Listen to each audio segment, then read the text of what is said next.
Habt ihr Lust auf ein richtig köstliches Nussmakronenrezept? Dann ist hier der wichtigste Tipp. Die Haselnüsse oder welche Nüsse auch ihr immer verwendet, vorher ein wenig anrösten. Dabei keine Butter verwenden, sondern einfach so in der Pfanne. Wichtig ist es dabei wirklich, dass die ganze Zeit umgerührt wird, denn ansonsten kann es sein, dass es schnell verbrennt. Die fertig gerösteten Nüsse gebe ich jetzt hier in ein Handtuch und reibe sie noch ein bisschen, um die losen Schalen noch mal wegzubekommen. Ihr könnt das auch weglassen. Bei einigen Nüssen geht auch die Schale nicht ab. Das ist überhaupt nicht schlimm. Es geht mir nur darum, diese losen Schalen eben einmal kurz zu entfernen. Und danach, wenn sie schon ein bisschen abgekühlt sind, male ich sie dann eben einmal ganz kurz und sammle hier das jetzt noch mal eben draus. Schaut mal. Super einfach, vollkommen unkompliziert. Und das ist schon das Schwierigste. Jetzt machen wir uns an das Rezept. Hierfür gebe ich 2 Eiweiß einmal hier in meine Schüssel, dazu noch eine Prise Salz und das Ganze wird jetzt ordentlich gemixt. Ich habe hier bei meiner KitchenAid das auf der Stufe 6. Ihr könntet es auch höher einstellen, aber wenn ihr das quasi langsamer aufschlägt, dann werden die Bläschen feiner und die Masse ist später ein wenig stabiler. Wenn das schon mal so ein bisschen angezogen hat, gebe ich dann mein Backtriebmittel hinzu. In meinem Fall ist das die selbst hergestellte Hefe, das Hefewasser. Wie das geht, erfahrt ihr oben rechts unter dem i. Alternativ, falls ihr das noch nicht habt, lasst das sonst einfach weg. So, und ihr könnt es sehen, das Eiweiß ist schön aufgeschlagen und dann konnte man es fast nicht sehen. Ich habe hier ein bisschen frisches Vanillemark hinzugegeben, hier noch mal in der Zeitlupe. Und danach gebe ich dann den Zucker hinzu. Ihr könntet den Kristallzucker auch durch Puderzucker ersetzen.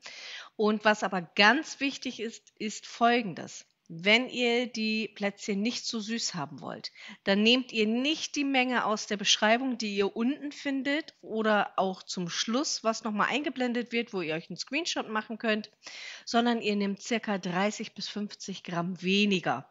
Einfach für diejenigen, die das nicht ganz so gerne so süß mögen.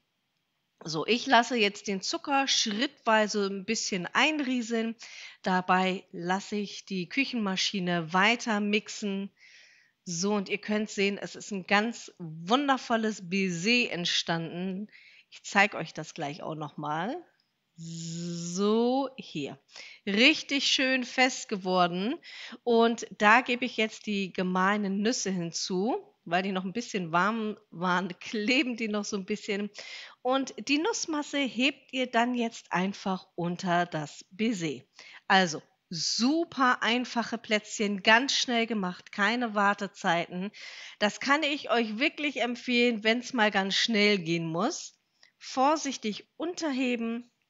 Und ich habe euch ja schon ganz viele andere köstliche Weihnachtsrezepte gezeigt.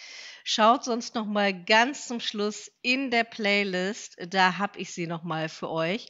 Und falls ihr noch Wünsche habt, dann schreibt es mir doch bitte gerne in die Kommentare. Und wenn euch meine Rezepte hier gefallen, dann freue ich mich nicht nur über den Daumen hoch, sondern auch, wenn ihr meine Videos teilt und meinen Kanal kostenfrei abonniert. Wenn ihr ein bisschen mehr haben möchtet, die Rezepte vorab exklusiv und noch mal mehr hinter den Kulissen erfahren möchtet, dann schaut mal unten in die Beschreibung. Da ist nicht nur das Rezept oder mein Equipment, das ich nutze und empfehlen kann, was ich jetzt hier in dem Video nutze, sondern da steht auch was zu meiner Mitgliedschaft, die monatlich kündbar ist und Anfang eines jeden Monats verschenke ich noch mal 10 Bronzemitgliedschaften. So, weiter geht's jetzt aber hier mit den Nussmakronen. Die Füllung habe ich jetzt in einen Spritzbeutel gegeben. Ihr könnt es mit oder ohne Oblaten machen. Also die Oblaten sind jetzt nur optional. Ich nehme die einfach der Einfachheit halber, weil ich die dann noch mal transportiere für meine Kollegen. Wichtig ist dabei, dass ihr die nicht komplett ausfüllt, die Oblaten, denn der Teig geht noch mal ein bisschen in die Breite. Das ist ganz normal. Welchen Spritzbeutel ihr nehmt, das bleibt euch natürlich überlassen.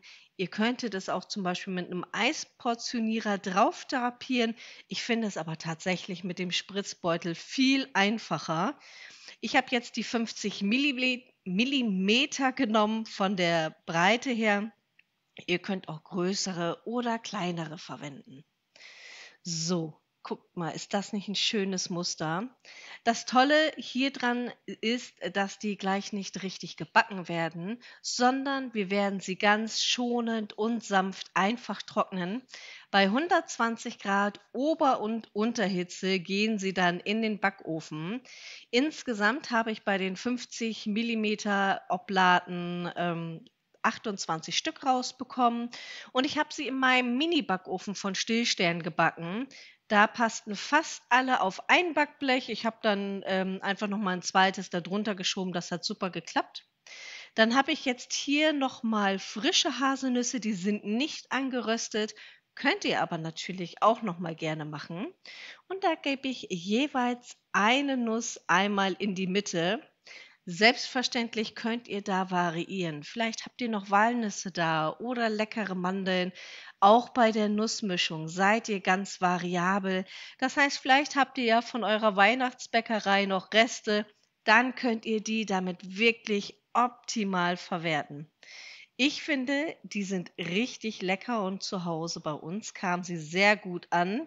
Eigentlich sind sie ja für meine Arbeitskollegen. Ich hoffe, ich kann einige davon auch tatsächlich noch dort mit hinbringen.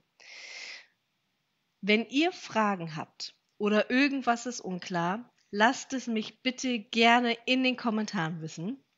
Ich habe versucht, dieses Jahr wirklich ganz viele verschiedene Rezepte für euch zu machen und gestern gab es den köstlichen Marzipanstollen. Falls ihr den noch nicht gesehen habt, dann schaut mal oben rechts unter dem i, da verlinke ich euch das Video. So, und ihr seht, ich bin jetzt hier gleich fertig und ich bin schon sehr gespannt, wie euch die Nussmakronen schmecken. Schreibt mir in die Kommentare, ob ihr sie genauso gemacht habt oder anders. Da freue ich mich schon riesig drüber. Das ist jetzt hier mein Ergebnis und hier sind die weiteren Videos für euch, in denen wir uns dann wiedersehen. Ich bin bald wieder zurück und sende euch ganz liebe Grüße. Eure Emma.